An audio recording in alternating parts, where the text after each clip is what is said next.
Awalnya pusat Kesultanan Tidore dikenal dengan nama Limau. Pusat kekuasaan yang dinamakan Limau adalah sistem pemerintahan yang belum menjalankan syariat Islam. Sementara untuk sebutan Kadato adalah sistem pemerintahan yang telah menjalankan syariat agama Islam. Nama Tidore belum tampil di panggung sejarah. Negeri ini diakrabi dengan sebutan Kieduko. Mengapa?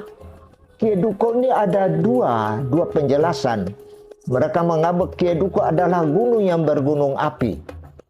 Yang kedua adalah gunung yang selalu membuat percikan-percikan kecil, sehingga pertama orang kaum penjajah itu tidak betah tinggal sini, aman tapi tidak nyaman. Pusat kekuasaan Tidore atau dikenal dengan Kesultanan saat ini memiliki sejarah tersendiri karena berada di beberapa lokasi yang berbeda-beda. Dalam tradisi lisan orang Tidore, diyakini pusat kekuasaan awal berada di Sela atau Seli saat ini. Sela menjadi kota dan pusat pemerintahan awal yang dikenal dengan Limau Balibunga. Pusat pemerintahan di Sela dijalankan oleh 7 kolano secara bergantian, yaitu Kolano Sahyati alias Muhammad Nakil bin Jafar As-Siddiq, Kolano Bosama Wonge, Kolano Syuhud alias Subuh, Kolano Balibunga, Kolano Duko Adoya, Kolano Kiematiti, dan Kolano Seli. Semasa memerintahnya Kolano Seli, pusat pemukiman kemudian dipindahkan dan disebut Ela.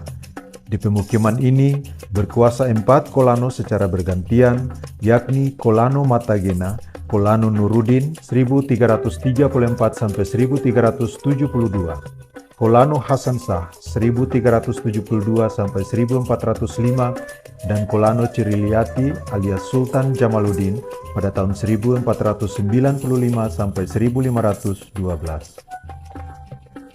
Di masa memerintahnya Kolano Ciriliati inilah Syekh Yakub tiba di Tidore dan menyebarkan agama Islam. Ciriliati pun kemudian diberi nama Jamaluddin dan memakai gelar Sultan serta menggantikan sebutan Limau menjadi Kadato. Semasa pemerintahan Sultan Jamaluddin, ia bersama rakyatnya dan Syekh Yakub bahu-membahu membangun sebuah masjid awal di Sela sebagai masjid pertama di Tidore. Pemukiman di Sela telah berpindah sebanyak 3 kali dengan menggunakan nama yang berbeda, yaitu Sela, Eli, dan Seli.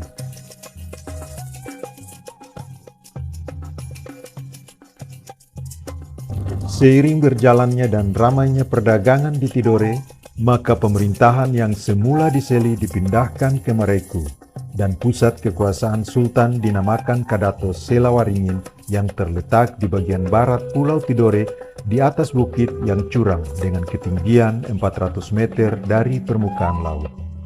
Kadato Selawaringin dipimpin oleh Sultan Al-Mansur pada tahun 1512 sampai 1526. Ia adalah seorang muslim yang taat, tubuhnya kekar, gagah, berpenampilan rapi, bersahaja, cerdik, bijak, memiliki naluri pemerintahan, dan mempunyai cara berkomunikasi yang baik kepada siapa saja. Mareku dianggap pusat suci karena prestisenya. Meskipun begitu, pusat kekuasaan ini tidak bertahan lama dan hanya memerintahnya satu sultan. Perluasan wilayah dan kekuasaan membuat Tidore memiliki persaingan yang ketat dengan Ternate dan menimbulkan ketegangan.